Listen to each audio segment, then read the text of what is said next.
자, 오늘은 23장부터 참이죠. 23장에서 25장을 이제 한 덩어리로 보고 공부를 해야 되는데 23, 24, 25 세 개 장은 마지막 예수님의 5번째 설교다. 마지막입니다. 덩어리로 봐서 크게 5번째 설교예요. 23, 24, 25장. 그래서 빨간 글씨가 굉장히 많을 거예요. 쭉 보면 예수님이 말씀을 많이 하시기 때문에.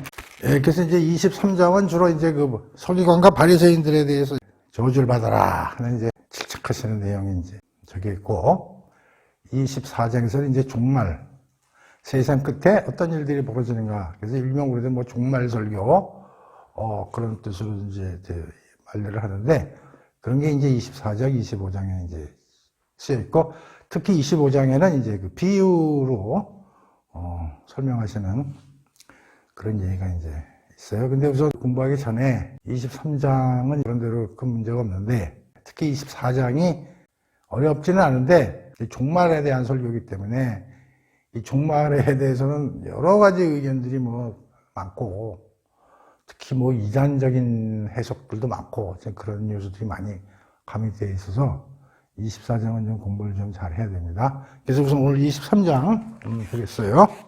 자, 읽어봅니다.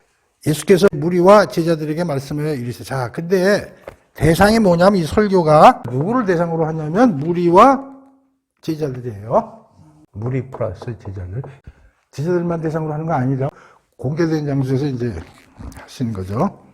그러면서 무슨 얘기를 하시냐면 서기관들과 바리새인들이 모세 자리에 앉았으니, 얘기는 이제 그들이 이제 가르치는 위치에 있었다 그런 얘기죠. 그건 뭐 맞는 얘기죠. 이 당시 일반인들은 구약 성경을 가지고 있지 못하잖아요. 그때 다 두루마리로 되어 있는 거기 때문에 서기관이나 바리새인들 이런 사람들, 특히 회당 안에나 있지, 그 일반인들은 전혀 하느님의 말씀이 뭔지도 몰라요. 그러니까 이들이 얘기하는 거 이외에는 어디 가서 하나님 말씀이라고 해도 들을 데가 없는 거예요. 그들이 모세 자리에 이제 있을 수밖에 없는 거죠. 그러므로 무엇이든지 3절, 그들이 말하는 바는 행하고 지키되 그들이 하는 행위는 본받지 말라. 그들은 말만 하고 행하지 아니하며. 그러니까 얘네들은 말만 하는 애들이라는 얘기죠. 말. 그러니까 이때에서 보면 이제 서기관들은 지식으로 이제 하나님 말씀을 많이 알고 있고, 특히 바리새들은 주로 율법에다가 지네들이 이상한 거 갖다가 곁까지 잔뜩 붙여가지고 하나님 말씀 이외에 이런 잡장 곁까지 붙여가지고 이제 얘기하는 그런 애들이거든요. 어떻든 그러니까 이제 예수님이 뭐라고 하냐면 얘네들이 얘기할 텐데 하나님 말씀이라고 말하는 거는 받아들여야 되는 거예요. 그러나 이거를 갖다가 해석을 한다든지 적용을 한다든지 그들의 그 사는 행위 이런 것들을 전혀 본받지 말라는 거예요. 입으로만 다 하는 애들이다 그런 얘기요. 특히 또 23장은 여기 서기관하고 바리새인한테만 얘기하는 게 아니고요. 이게 오늘날 우리한테 하시는 얘기예요. 그걸 알아야 돼요. 특히 교회에다 하는 얘기니까 우리가 그것도 염두에서 둬야 돼요. 교회들 가보세요. 모든 목사님들이 다 그런 건 아니지만 강대상 위에서는 오만 좋은 얘기 하잖아요. 그 대단한 분 같죠. 한번 사는 걸 가서 보라고. 진짜 그렇게 사는지. 그게 중요한 거예요. 그러니까 예수님이 뭐라고 그러냐. 그들의 말하는 바, 이게 하나님의 말씀이다. 그러고 전하는 거. 그건 들으라냐. 그러나 그 나머지 거는 전혀 받아들이지 말라는 거예요. 4절.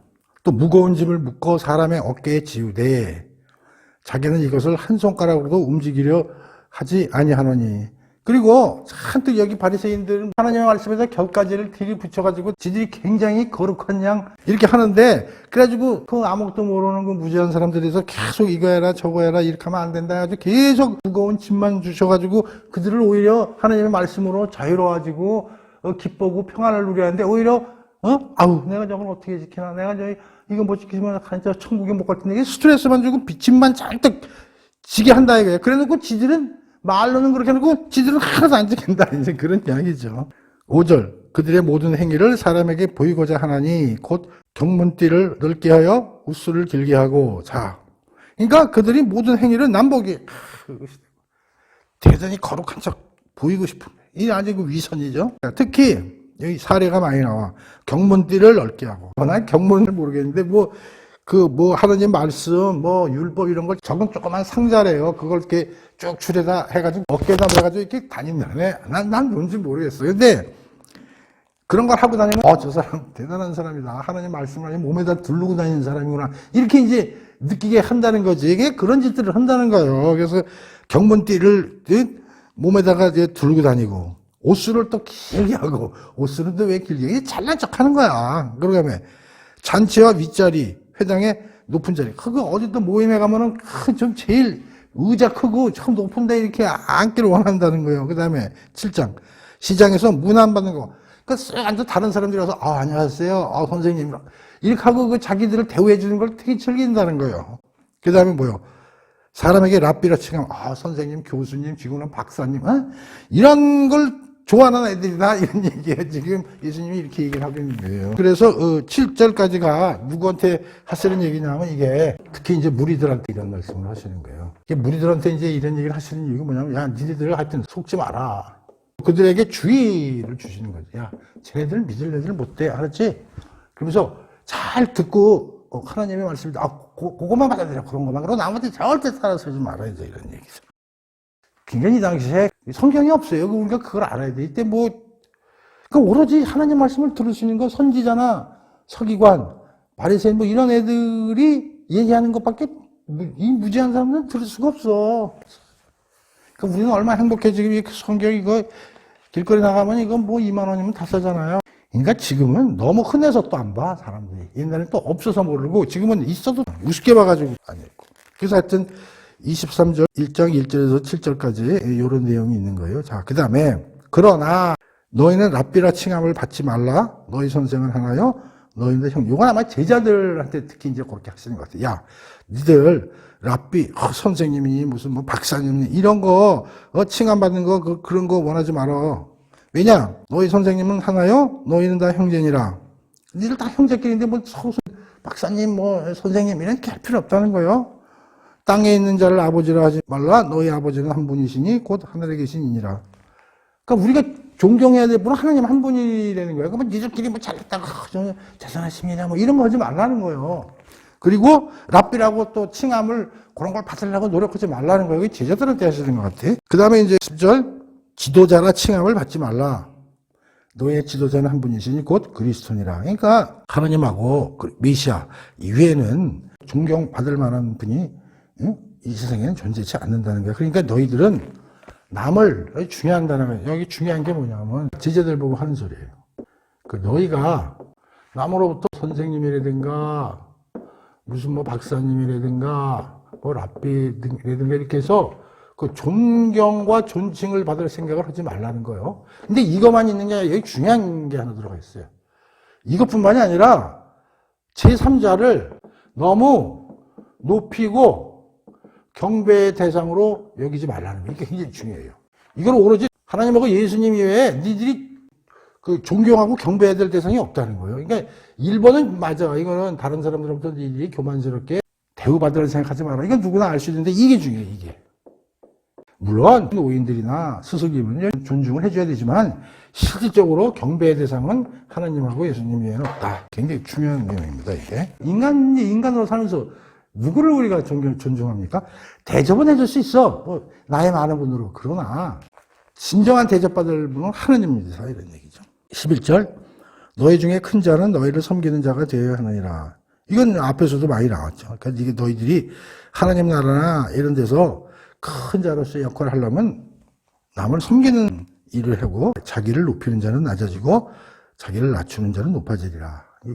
그래서 이게 뒤집히는 거죠. 세상 질서를 우리가 앞에서 가지고 나중된 자가 먼저 되고 먼저 된 자가 나중된다라는 것도 다 유사한 의미와 상징을 갖고 있는 거죠.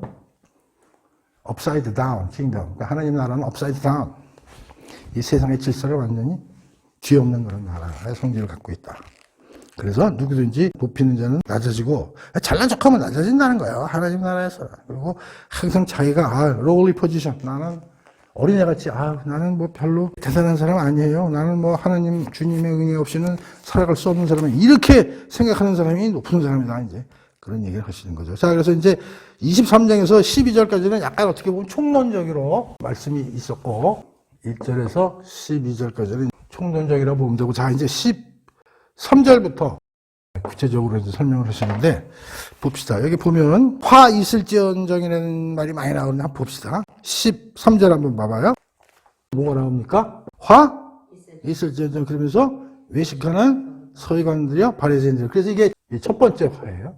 자, 그 다음에 이제 15절 보세요. 거기 똑같죠? 화 있을지언정, 외식하는 서기관이요, 바리새인들. 그래서 15절에 두 번째 화에 대해서 나오고요. 16절에 보면 또 화 있을지언정. 이번엔 눈먼 인도자예요. 이게 이제 세 번째. 그 다음에 이제 또 쭉 나가다 보면 23절 나오죠. 또 화 있을지언정 외식하는 서기관이야 바리새인들이요. 그래가지고 이게 몇 번째냐면 네 번째 이제 나와. 또 어디 나오나 봅시다. 25절에 또 나오죠. 이게 다섯 번째. 그 다음에 27절이죠. 이게 여섯 번째죠. 그 다음에 또 29절. 7개 화에 대해서. 그런데 이제 학자들이 또 무슨 얘기를 하냐면 여기 보면요. 14절 한번 보세요. 뭐라고 돼 있어요? 없음 이렇게 돼 있죠? 그러면서 여기 밑에 주에 가서 뭐라고 돼 있어요? 어떤 사본에 마가복음 12장 40절, 누가복음 20장 47절과 유사한 규절이 있다. 이게 사본에 따라서 있기도 없기도 하는 건데 여기서 뺀 거예요. 어떤 신학자들은 이런 얘기를 해요. 이게 7개지만 사실은 얼마라고? 8개. 근데 마태가 무슨 이유에서든지 하나 빼가지고 7개로 집어넣었다. 이게. 그래가지고 이제 이런 얘기를 하는 거예요. 유대인들은 책 같은 걸 쓸 때 수미상관법을 많이 쓴다는 거예요. 수미상관법. 수는 앞대가리고요. 미는 뜻이죠. 그러니까 어떤 문체를 쓸 때 앞에 어떤 거 딱 쓰면 뒤에 가서 이걸 다시 받아가지고 다시 리피트 한다는 거예요. 그래가지고 앞하고 끝이 딱 이렇게 그 매칭이 되게 이런 그 기법 문장이나 문학 형식을 많이 한다. 그래서 이제 그 성경도 이제 보면은 그런 수미상관법의 그런 내용들이 굉장히 많다고 이제 얘기를 하는 거예요. 그런데 이제 여기서 재미난 얘기를 하는 건 뭐냐면, 자, 이게 마지막 설교라 그랬죠? 첫 번째가 뭐였어요? 다섯 번째니까 첫 번째가 산상수훈 했잖아요. 두 번째는 전도명령, 세 번째는 천국비유, 네 번째는 하늘나라에서 이루어지는 여러 가지 특질들. 다섯 번째 아니에요. 첫 번째하고 이 다섯 번째하고 수미상관이라는 거예요. 그래서 첫 번째는 5장, 6장, 7장이거든요. 산상수훈이. 근데 이건 23, 24, 25요. 석 장씩 딱 맞아떨어지죠? 이렇게 맞췄다는 거예요. 문학 형식상. 그럼 이게 왜 중요하냐?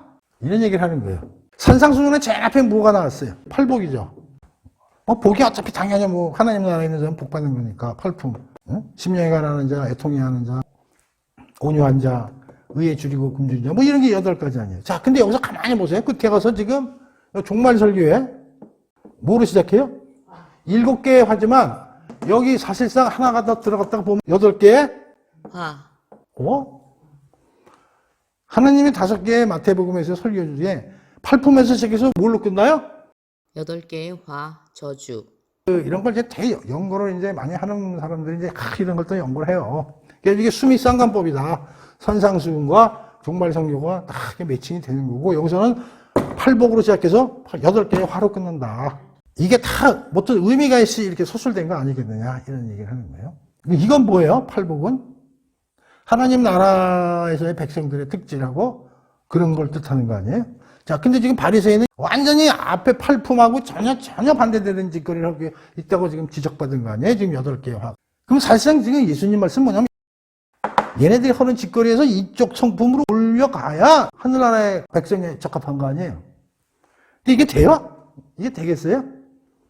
그래서 이건 뭐냐면, 예수님이 이렇게 질타하는데 너희들은 아무리 해도 일로 못 간다. 그래서 내가 그런 사람들을 일로 가기 위해서 내가 온 사람이야. 내가 죽어서 내가 성령 하나님 보내서 니들로 하여금 여기로 가게 하기 위해서 온 사람이야. 라는 거를 의미심장하게 상징적으로 품고 있다. 이 8개의 화에서. 그래서 여기에는 또 의미적으로 예수님이 내가 죽을 수밖에 없는 이유가 니들이 이따오 짓거리를 하기 때문에 내가 죽어서 니들 일로 데려가는 수밖에 뭐 방법이 있겠냐?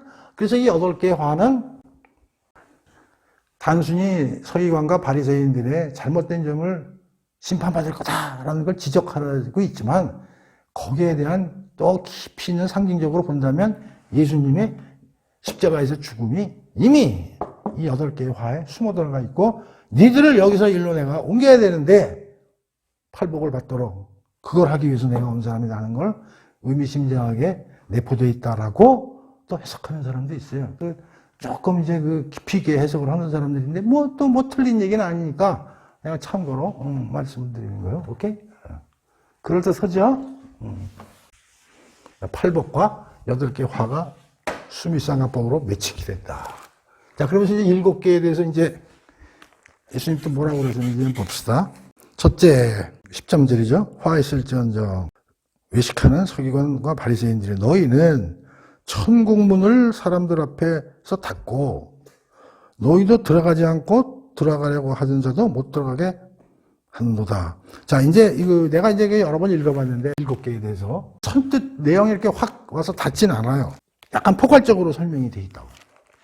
지금으로부터 막 2000년 전에 그 당시 서기관이나 바리새인들이 가리키는 위치에 있으니까 백성들도 그냥 어떻게 다루었는지 하는 게 구체적 사례가 좀 이렇게 나오면 우리가 딱 이런 짓을 했구나 이렇게 아는데 그런 말이 좀 없어서 좀 안타까워요. 그리고 내가 그 당시에 살은 사람도 아니기 때문에 이게 어떠한 구체적인 사례가 있었는지 잘 모르겠어요. 근데 우리가 유추해서 볼 수밖에 없는 거지.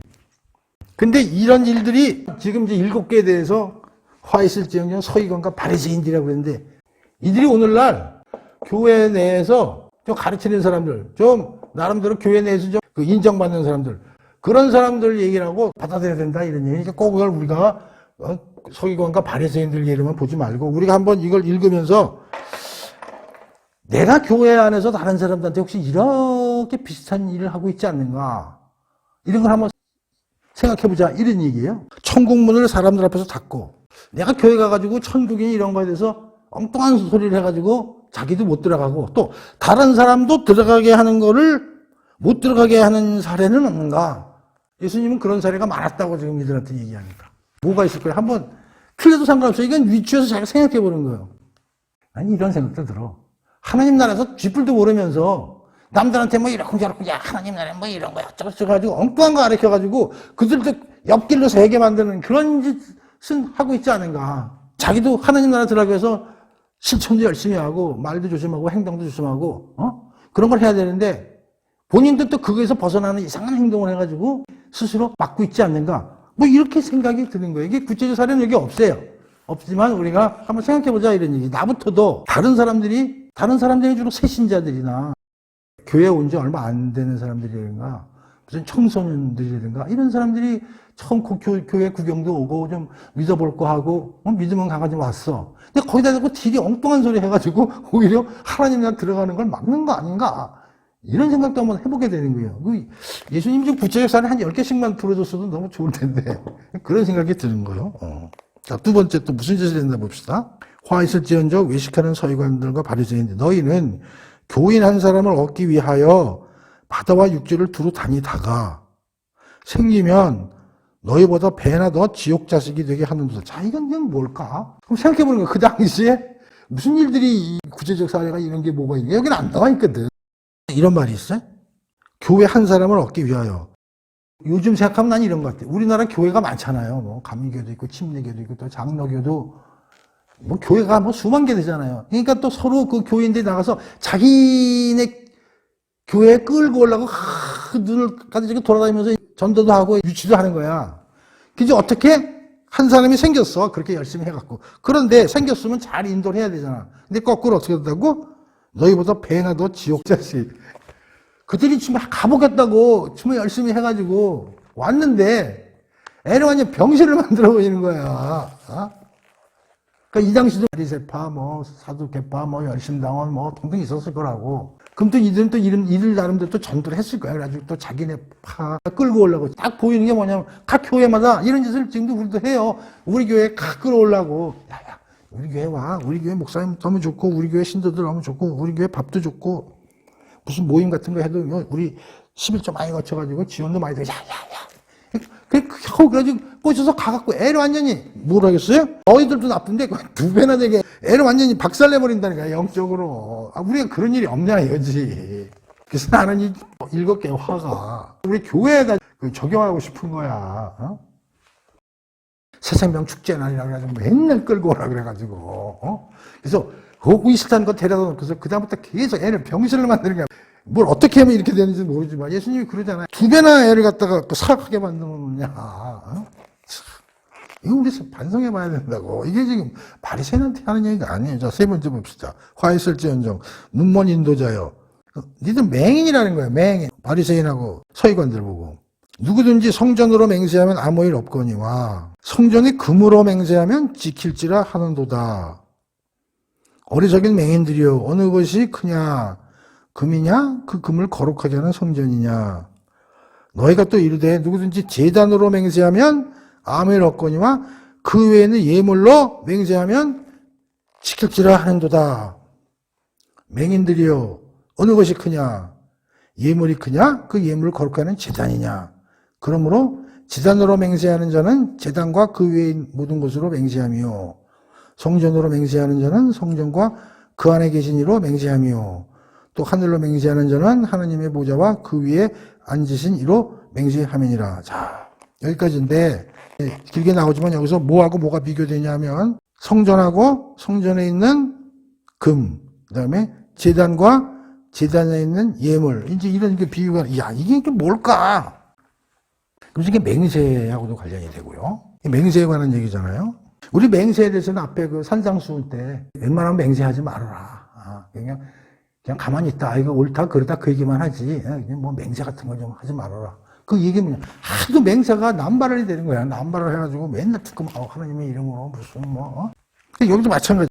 16절 봅시다. 성전으로 맹세하면 아무 일이 없었어. 근데 성전에 금으로 맹세하면 지킬지어라. 이게 무슨 말이에요? 지금 성전이 큰 거예요. 성전 위에는 금이 큰 거예요. 지금 이제 우리가 산상수훈에서 봤지만 웬만하면 맹세하지 말라는 거죠. 왜? 인간은 맹세를 할 대상이 아니야. 하나님이나 뭐 약속을 하면 지키시지. 인간이 뭘. 그래서 맹세를 질 수 있으면 하지 말라는 건데 지금 여기에 의하면 맹세는 하지 않는 게 좋은데 어쩔 수 없이 하는 경우가 이제 있다는 거죠. 맹세라는 걸 꼭 뭐 없을 수는 없으니까. 그런데 재미난 게 뭐냐. 이 맹세를 딱 했어. 그럼 지켜야지, 신실하게. 책임감을 가지고. 그러니까 약속이라는 건 신실과 신뢰와 책임감이 담보가 돼야 이 맹세로서의 그 효력이 일어나는 건데, 이게 다소 안 지키는 일이 발생을 한다. 이때 무슨 짓거리들 하면 이들은 빠져나갈 국리와 수단을 강구한다, 이런 얘기야. 예를 들면, 그거 꼭 지켰어야지. 우리도 그런 거야. 지켰어. 근데 피치 못할 일이 생겼다니까. 친한 친구 아버지가 상을 당해가지고, 거기 가야 되겠습니다. 뭐냐면, 당연히 지켜야 돼. 근데 너무 안 지키는 일이 발생하는, 그러니까 이들은 하나님을 두고 너가 맹세할게. 그런 거는 안 지켜도 큰 문제 없다는 거예요, 얘네들은. 근데 뭘 지키라고 그러냐면, 하나님 앞에 금. 그러니까 돈이야, 돈. 그러니까 얘네들은 맹세를, 뭐 하나님이다, 뭐 제단이다, 뭐 이런 걸로 그 맹세한 거는 이게 본질이잖아요. 이거 꼭 지켜야 되는 거 아니에요. 근데 이런 거는, 안 지켜도 되고, 중요한 게 뭐냐? 돈 있잖아. 내가 뭐 하나님, 이거 해주면 내가 뭐 하나님 앞에 맹세하니 내가 100만 원 드릴게. 그런 건 지켜야 된다. 이런 얘기예요. 그러니까, 제단 앞에도 예물이 있으면 제단이라는 게 뭐예요? 하나님한테 예배 드리는 단아냐. 그러면 하나님을 경배하고 하나님 말씀대로 살라고 그러는 그런 또 본질적인 게 있는데, 그거가 중요한 게 아니라 그런 건 안 지켜도 된다는 거예요. 근데 제단 앞에 내가 파인애플하고 무슨 뭐 얼마하고 그런 거 내가 내놓을게. 그렇게 하고 했는데 그거는 꼭 지켜라, 이런 얘기. 그러니까 이게 이런 얘기요. 그러니까 맹세라는 거면 하나님을 두고 맹세하면 좋은데 거기에 반드시 뭐가 부관이 되냐면 돈이 들어가야 되는 게, 내가 한번 생각해 봤어요. 이게 어떤 사람이 와가지고 목사님한테 우리 애가 이번에 대학교 좀 들어가게 하는데 기도 좀 해주세요. 그러면은 알았어요. 내가 하나님한테. 그게 아니라 성도님 이번에 내가 열심히 하는데 우리 교회에 5천만 원짜리 지금 뭐 공사를 하나 해야 되는데 혹 되시면 뭐 하나님한테 기도하는 거지만 그거를 좀 감사합니다는 뜻으로 좀 내시면 어떻겠습니까? 그리고 기도를 하나님한테 하는 게 아니라 하나님 아버지요, 지금 5천만 원 드릴게요. 이렇게 기도를 하는 거야. 그래 놓고서 되면은 5천 갖고. 이제 이런 식인 거야. 그러니까 예를 들면 무슨 말인지 알죠? 난 그런 식으로 이걸 해석하는 거예요. 이 당시도 바리새나 이런 서기관들이라도 하느님을 하늘에다 두고서 얼마나 그 세속적인 돈 문제가 거기에 같이 휩쓸려가지고 하나님과 성전과 제단을 통해서 제대로 맹세하는 거가 중요한 건데 그건 도외시하고 그거와 곁들여가지고 얼마, 예물, 금 이런 거가 달라붙으면서 그 맹세에 그런 게 요소로 들어오고 그런 거에 대해서는 반드시 지켜야 된다. 그러니까 얘들은 갑의 위치에 있는 거야. 을은 누구냐 하면 이게 무리들이죠. 지들은 이제 갑의 위치지. 왜? 하나님 말씀을 지들이 쥐고 앉아 있으니까. 얘들 하나님 말씀이 뭔지 모르. 그러면서 이걸 알려주면서 여기다 돈 뜯기를 이제 하는 거예요. 지금으로 말하면. 신자님, 100일 기도 들어갑시다. 5천. 이거야. 물론 하나님한테 한다고 얘기를 하지. 그래 놓고서 안 되면 괜찮은 거야. 안 되면 또 안 받는 거지. 되면 5천. 이거요. 내가 보기엔 그 얘기하는 거야, 이게. 다시 한번 들어봐요. 내가 이거, 야, 이게 무슨 뜻일까? 여기 사례가 없기 때문에. 봐요. 16절. 성전으로 맹세하면 아무 일 없거니와. 하나님 이름으로 맹세하면 그건 아무 효력이 없어. 그건 안 지켜도 그만이고 지켜도 그만이야. 성전에 금으로 맹세하면 지킬지어라. 하나님에다가 돈을 갖다가 붙여가지고 맹세하면 그거 반드시 지켜야 되는 거야. 그럼 이걸 받는 놈은 누구야? 갑의 위치에 있는 놈들이지. 서기관하고 바리새인들이지. 무리 애들이 하나님을 대신해서 얘네들이 무슨 뭐 기도를 드려주겠어요? 얘네들이 그 짓 하면서 돈 뺏어먹는 거 아니에요. 어리석인 맹인들이요. 어느 것이 크냐? 금이냐? 금을 거룩하게 하는 성전이냐? 당연히 성전이 위지. 근데 걔네들은 그건 안 보이는 거야. 요거만 보이는 거지. 자, 봐. 또 제단. 제단으로 맹세하면 아무 일 없거니와 제단 위에는 예물로 맹세하면 지킬지라. 그래, 내가 하나님한테 기도해주고 그런 대신에 또 정성을 보여야 되니까 이거 무당들이 하는 거야. 500 드려가지고 할 테니까 그렇게 알아. 뭐 이러는 거야. 그게 됐어. 그럼 이제 그 가져오라는 거지. 근데 사실은 해주지도 않고 됐어. 그냥. 그러니까 내가 500 드렸거든. 500 갖고 와. 거기다 내서 수고비까지 주면 더 좋고. 뭐 이런 거라고 이게. 그러니까 오늘날 교회는 이런 짓이 없느냐. 있을 수도 있어. 부목사를 신방 오면은 돈 50만 원씩 꼽아주고 뭐 이런 거죠. 하나님의 이름으로 기도했다 이러지. 그러면 됐지. 뭘 거기다 왜 돈을 왜 줘. 또 신자들이 다 망쳐놔. 강남구의 여러 교회에 그런 일이 옛날에 벌어져가지고 난리가 났었잖아요. 부목사들이 그 짓 해가지고 신방 가가지고 돈 뜯어가지고. 뜯는 게 아니야. 그냥 다 본인도 달라 그러지만 또 신부들도 알아서 주는 거야. 또 와가지고 또 그 신도들이 또 줘. 그러면 어떤 일이 벌어지느냐. 돈 주는 데만 신방 간다니까. 그러면 진짜 신방을 원하는 어려운 사람들도 있잖아. 그럼 그런 사람들한테서 영적으로 위안을 해주고 기도도 해주고 그래야 되는데 그쪽에 돈이 있으니까 시간이 모자라가지고 모든 신방도 여러 군데 못 돌아다니는데 계속 그쪽 신방만 가는 거야. 이쪽 사람은 얼굴도 못 봐. 담임 목사 얼굴커녕 부목사 와가지고 제발 기도 한번 해달라는데 오질 않아. 왜? 이게 없으니까 이게 있는 데만 돌아다니고 앉아있다니까. 그래가지고 22절까지 화 있을지언정. 이제 그 예수님이 이런 얘기를 하시는 거지. 난 이걸 보면서 이게 바리새인 얘기가 아니고 오늘날 우리 교회 얘기다. 그런 얘기를 하는 거예요. 23절 봅시다. 화 있을지언정 외식하는 서기관들아 바리새인들이 너희가 박하, 회향, 근체의 11조는 잘 드리는데 율법에 더 중요한 정의와 긍휼과 믿음은 버렸도다. 이것도 행하고 저것도 버리지 마야 할 것이다. 그러니까 이들이 그 뭐 제사 지내는 물건 이런 거 열심히 챙기는 거야. 여기 보면 뭐 박하, 회향, 근체가 난 뭔지는 모르겠는데 이게 뭐 약재도 있고 어떤 그 식물, 채소 이런 것들 이런 것도 다 구해가지고 제사상이나 이제 예배상에 올리는 거야. 이런 거 열심히 하는데 정작 크게 해야 될 정의와 긍휼, 나그네나 과부나 어린이들 그들을 보살피고 그들이 어디 아픔이 있나 다니면서 찾아보고 또 재판이 들었을 때 재판장 이런 사람들은 그들을 위해서 그들을 도와주는 쪽으로 뭐 재판도 하고 그래야 되는데 지금도 비슷하지만 돈 갖다 주고 좀 뒤로 받아먹고 그놈들 유리한 대로 재판해주고 그러니까 정의와 긍휼과 믿음 큰 걸가 위해서 일을 해야 되는데 그런 건 쑥 빼놓고 그저 그 남보기로 이런 건 잘한다는 거죠. 내가 이걸 보면서 무슨 생각을 했냐면 이런 걸 생각한 거예요. 요즘 우리 청문회 같은 거 하면 가끔 그런 거 질문하더라고. 아유, 혹시 뭐 사회에 기부하신 거 있습니까? 뭐 이렇게 좀 묻는 국회의원들도 있어요. 장관들 청문회 나오면. 근데 제발 하는 게 뭐냐면 이거야. 어떤 놈이. 나 뭐, 어디 단체에도 뭐 500만 원, 뭐 1000만 원, 뭐 2000만 원씩 뭐 기부했습니다. 남들이 보면, 야, 참 훌륭하신 분이다. 그런데 그 돈이 어디서 나왔냐? 뒤로는 지가 높은 자리에 앉아가지고 애들 고열 빨아가지고 뜯은 돈이야. 그걸 가지고 이런 데다가 해가지고 자기가 돋보이는 거야. 그런데 많어. 없는 놈들 돈 뜯어다가 사회사업한다고. 예를 들어서 그런 영화 있었어. 공공의 적인가? 거기에 그거 보면은 그 이상한 데서 불법으로 뜯어가지고 사회사업 엄청나게 하는 거야. 겉으로 보면 대단한 거지.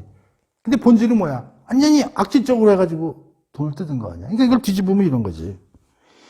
정의와 긍휼과 이런 건 전혀 신경 안 쓰고 오히려 악질적으로 해서 돈을 벌어가지고 이런 어떤 그 쇼잉 되는데 뭐 기부금 내고 뭐 이런 걸 해가지고 자기는 돋보이는 그런 걸 갖다가 예수님이 처절하게 지금 비판하고 계시다 그런 얘기지. 그다음에 24절 보면 이런 것도 하루살이는 걸러내고 낙타는 삼키는도다. 하루살이는 열심히 잡아. 큰 거는 신경을 안 쓰는 거야. 그 우리나라 이것도 사법제다 이런 거 있잖아. 하루살이 애들은 엄청나게 때려요. 구속영장 치고 들이 잡아가지고 감옥에 가고 큰 도둑놈들은 뭐 기소도 못하고 앉아가지고 눈치나 보고 이게 이런 것도 똑같다고. 하루살이는 잡고 낙타는 삼키는 거다. 모르는 거야 넘어가는 거야. 우리 사회에 이런 거 많아요.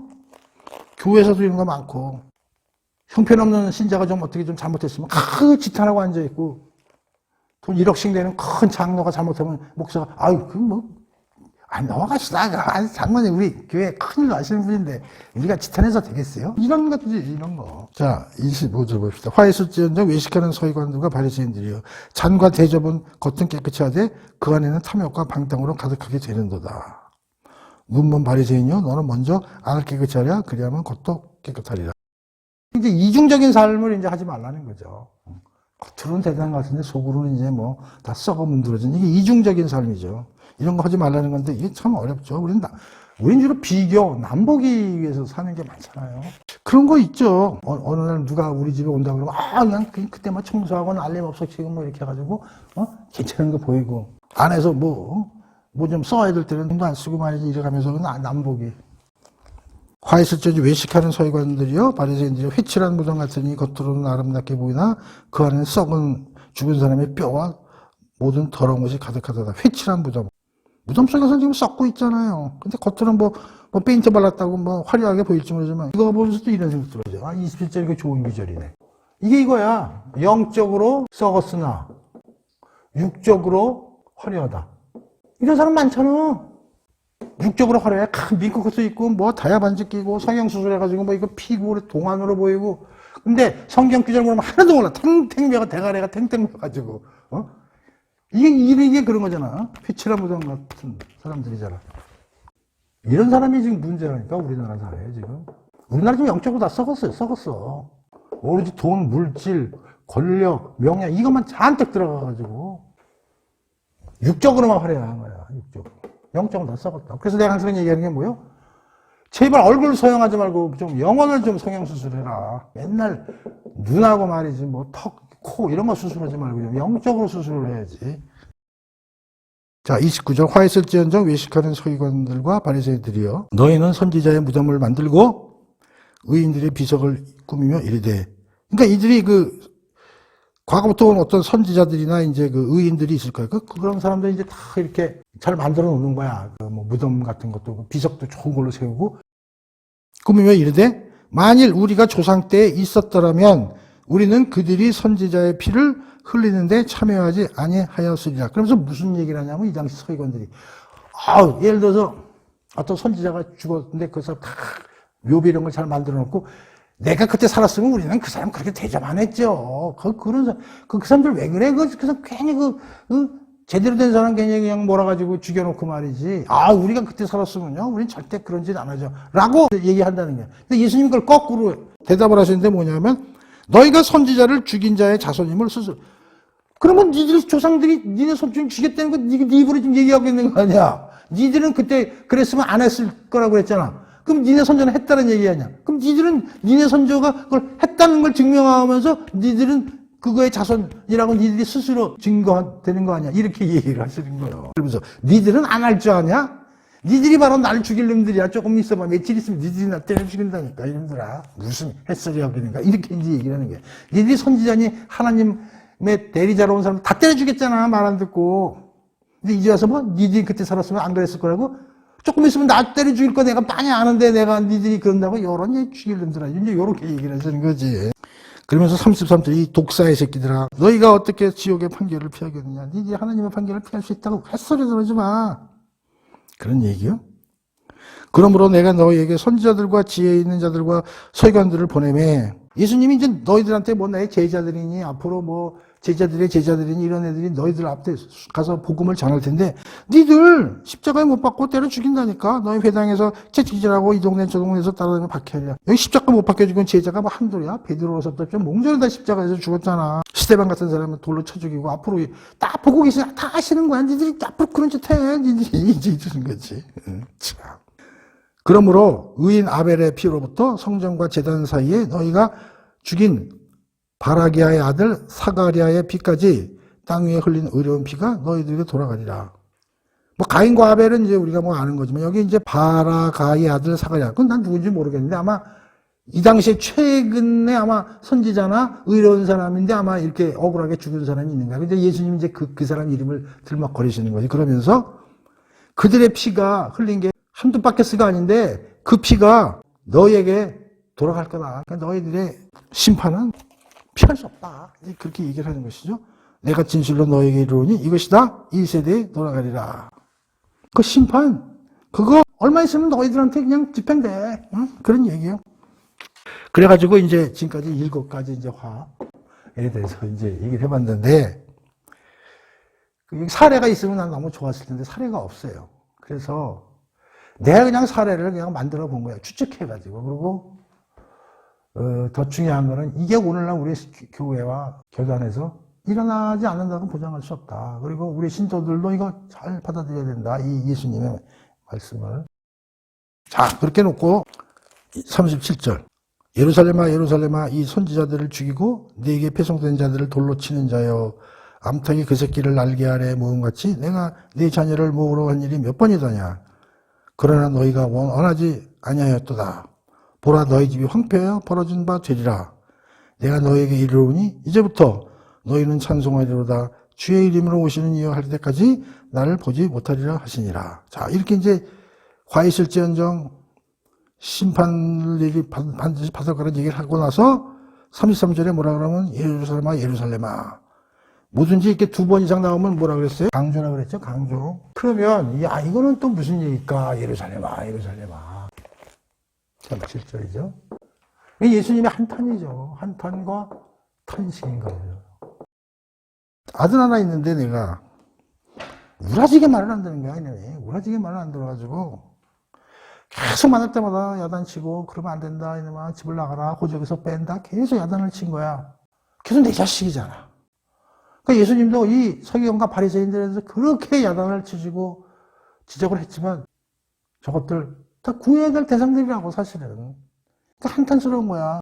내가 이름이 병원이면 우리 어머니가 나를 크게 야단치고 집 나가. 그래서 이제 그래 나갈 거야 하고 나가는데 뒤에다가 병원아 너 왜 그러니 진짜. 이런 거 이런 심정으로 지금 이게 예수님이 예루살렘아 한 거다 이런 얘기야.